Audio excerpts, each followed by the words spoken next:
Hello, welcome to the Honey Badger. I am Dr. Nefertiti Fox de Fandino, but you could just call me Nef. Today we are going to talk about scrying, what that is, what tools it is you can use, how it is that you can use it, and a couple of setups. As you can see, I have my own setup over here. Real simple, it doesn't have to be anything elaborate. But you can have whatever you want on here. If you want some crystals on here, you could do that. Any herbs, candles, you name it, put it up there. It does not matter. Whatever feels correct to you. So, first and foremost, what is scrying? Scrying is a form of divination, much like your tarot cards, your runes, your pendulums, things of that nature. It is a form of divination. Now, it's a little bit different, obviously. What is more so required with scrying is clairvoyance, which is your ability to see, right? To see the unseen.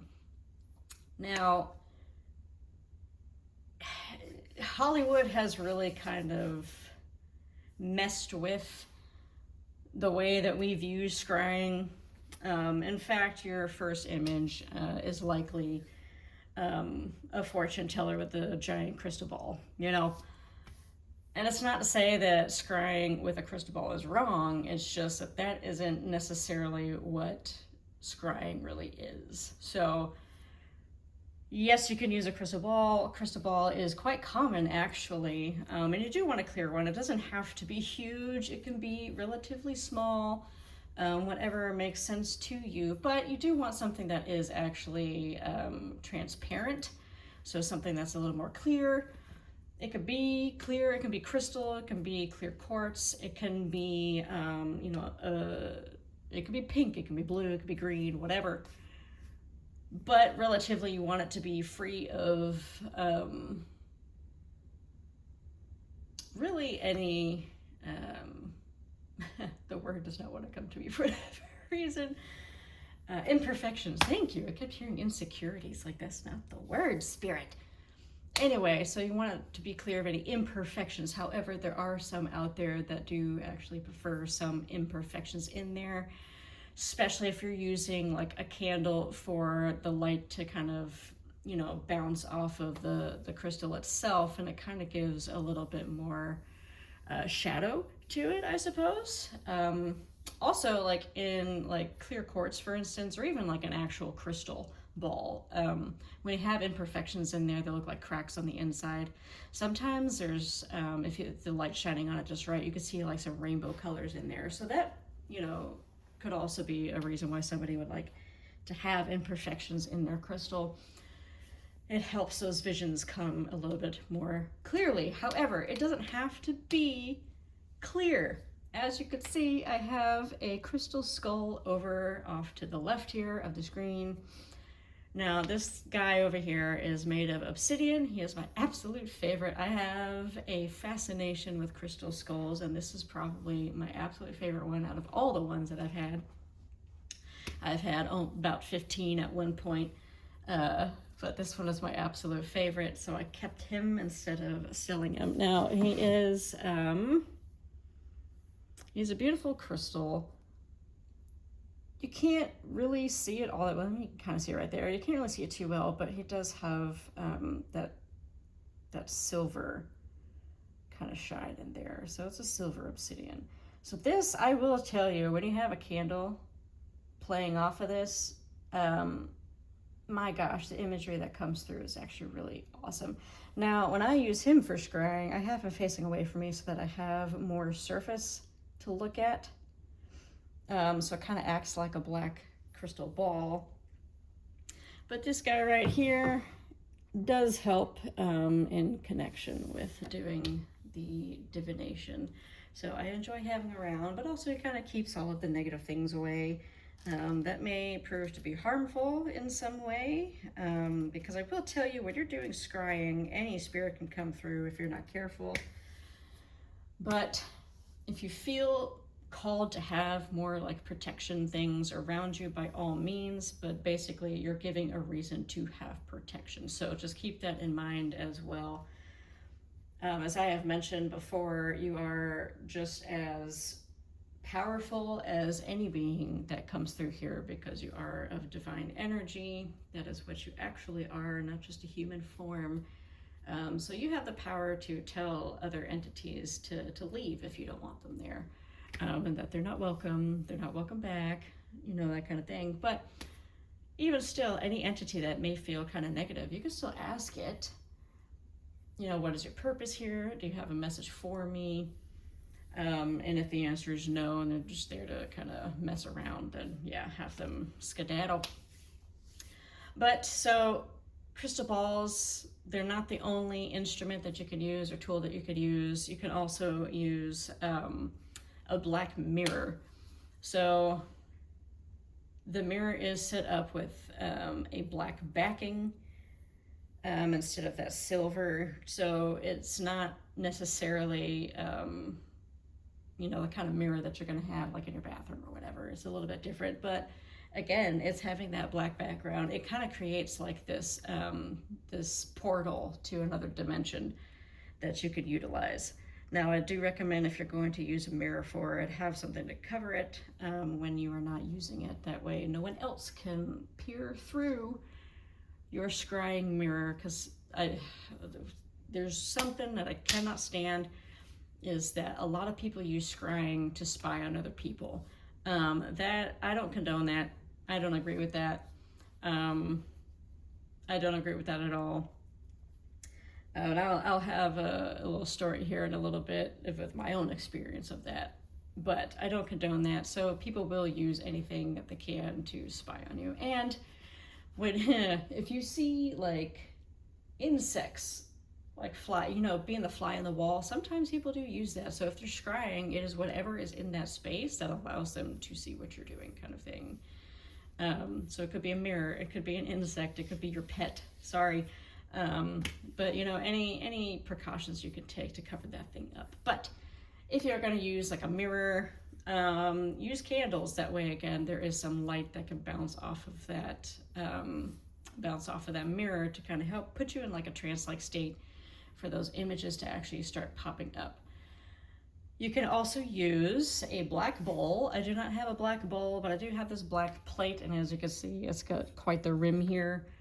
So you can put water in that if you want to use that instead. Now, with the bowl, like I said, put water in it, but there are a couple things you can do. When I was learning how to use the bowl, because I used to have a black bowl that I used, I was taught put a little bit of soap in it, not too much, like a drop, you know, just enough to have either some light suds in there, or kind of creates that oily effect on the surface of it that kind of swirls around.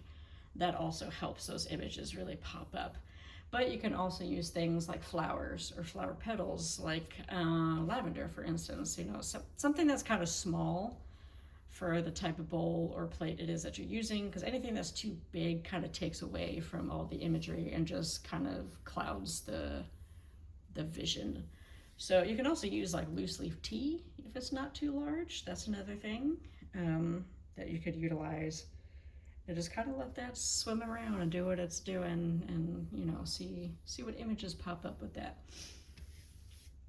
But of course, you could also use candles in general. Now, I do recommend using candles anyway, no matter what tool it is that you're using. But you can use the candle itself for scrying, and you use the flame. So when you have the candle lit, which I don't have right now, you stare into the flame itself. Now, when I say stare into, you're looking at it, but kind of look through it, kind of like you would with a camera. So if you're taking a photo of yourself, or someone's taking a photo of you, you look through the camera and not at it. It's the same thing. So you're going to relax your eyes. No matter what tool it is that you're using, you're just going to relax your eyes, and you're going to let the images come to you. And don't overthink anything that comes through either, because that is going to ruin the message. It's also going to ruin the images that pop up. It's kind of going to shut it down, and you're not going to see anything for a while. So just relax and just sit there and let the images, let the messages come to you. I prefer to do these at night because the candlelight is so much more vibrant. It's not snuffed out by daylight. If you can only do it during the day, close your blinds. If you have curtains, close the curtains, do it that way, that's fine. But just try to make it as dark as possible so that it's a lot easier for you to see. Now, I tried to do a session last night. However, the audio wasn't very good. However, the session itself went really well. So I am going to do another session, and I'll put what came through that first session into that one, because I feel like there were some things that actually needed to be put out there. So there is that. Now, if you are going to use a candle, use a candle snuffer. For me personally, I don't have any thoughts about whether you blow out a candle or suffocate it. To me, I feel like suffocating the flame is more torturous than just blowing it out. But that's just me, that's just my connection with fire. But I do still have a nice little snuffer to utilize. It's really pretty. But, you know, there are those that do not blow out any fire whatsoever, and they have their own explanation for that. And I understand what they're saying, but I don't feel that way at all, because to me, fire is a living thing. It is a spirit. Why would you suffocate a spirit to death? I don't like that. I would rather put it out as quickly as possible so that it's not having to suffer, you know. That's just me. And that's just my connection with fire, at least. But so when we're talking about going back to spying on other people, so there was a time when I was really exploring and just kind of playing around with things and trying to see what all they were. We did have an issue, and I was there with a friend of mine. She came over to kind of scry with me. So we were trying to figure out who it was that was causing all of the discourse that was going on around us at the time. And I ended up going into this spirit realm, a whole nother realm. It was on a cliff somewhere, and I could see someone wearing a hood, like a robe with a hood. They had the hood on, and there was just this giant cauldron, and they were putting stuff in there, doing whatever they were doing. But they saw me, and they knew that I was there. They knew somebody at least was there. And I could see what they looked like, and I relayed this to the friend that was there, and she had gotten the exact same thing, and she knew exactly who it was. Like, okay. Now, it was still spying on someone because we're trying to figure out where the thing was coming from. And to be honest with you, I entered into a very personal space for that person. Like, this is a space that they created to do their workings in private, and I invaded that. So, yes, even though I was trying to, you know, figure out what was going on to come up with a solution, it was still invading somebody's privacy. And I don't feel good about it, but it is what it is. I did do it. And I will say, you don't need to know who the energy is coming from. You don't need to know what it is that person is doing. Just know that if something doesn't feel right, you can correct it in whatever manner it is that you choose to correct it. But I absolutely advocate for doing it in a very positive manner, in a very mature manner, which I don't want to say is all love and light, but you do kind of sit in your own power, your own energy, knowing that whatever that they send to you is no greater than you are, and therefore it's not going to hurt you. It can't be, it's not going to be something that takes over your life, you know what I mean? Because you have the power to change it. It's that kind of energy. You can also send them some healing energy if you feel so called to do so. You can send them prayers, however you choose to do that. Because chances are, if somebody is sending you some negative things, it's because there have been negative things in their life, and whether they think of it this way or not, they want other people to understand their suffering by forcing them to suffer with them. So, you know, when we say misery loves company, that's what we mean. So it's understanding that someone is also in pain. So you can send them some healings. Like, you know what, give them give them a break, give them a rest, let their mind be at ease, to hopefully deter them from doing this any further to others. That's just my suggestion. I'm not going to tell you what to do. You're going to do whatever you feel called to do anyway. It is your lesson, whether it's positive or negative. It does not matter. It is your lesson. It is your pathway. So do as you feel called. But that is just my suggestion to you. But use scrying as a form of divination to gain insight into your own life, into the shadow realms. My gosh, you can use scrying to go into the shadow realms, your own shadow realm, to uncover, the things that are of the unconscious, things that you weren't aware of that are affecting your life currently. Things that have been cyclical, so the cycles it is that you keep putting yourself into, and why it is that you keep putting yourself into those situations, because once you see it from an outside perspective, or like from a third person perspective, you're able to see a solution better. Like, oh my God, that is what's happening. I didn't realize that. I see it now, therefore I'm going to do something different next time. So it's a really great way to do that shadow work, to be honest. A lot of things come up with that.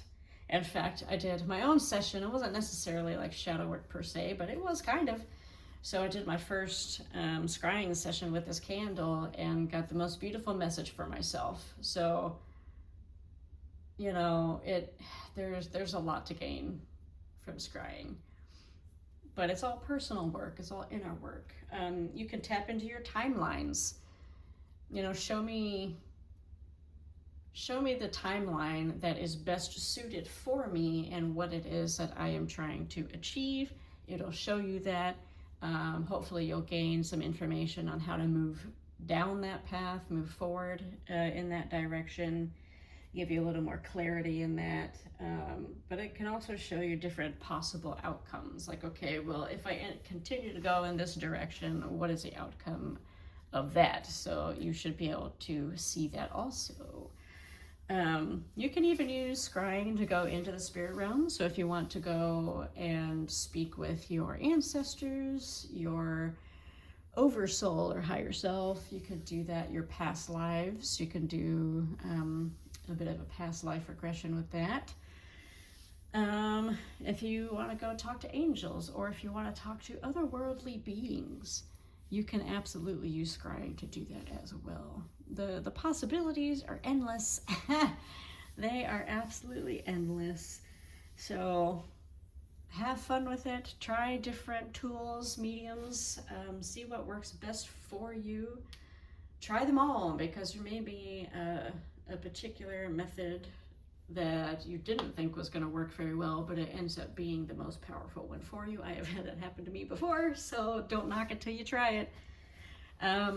But anyway, put down in the comments some ways that you like to scry, if you do scrying already. You can tell us about your setup. That may help somebody who's just getting started. And with that, I will see you guys in the next one. Bye.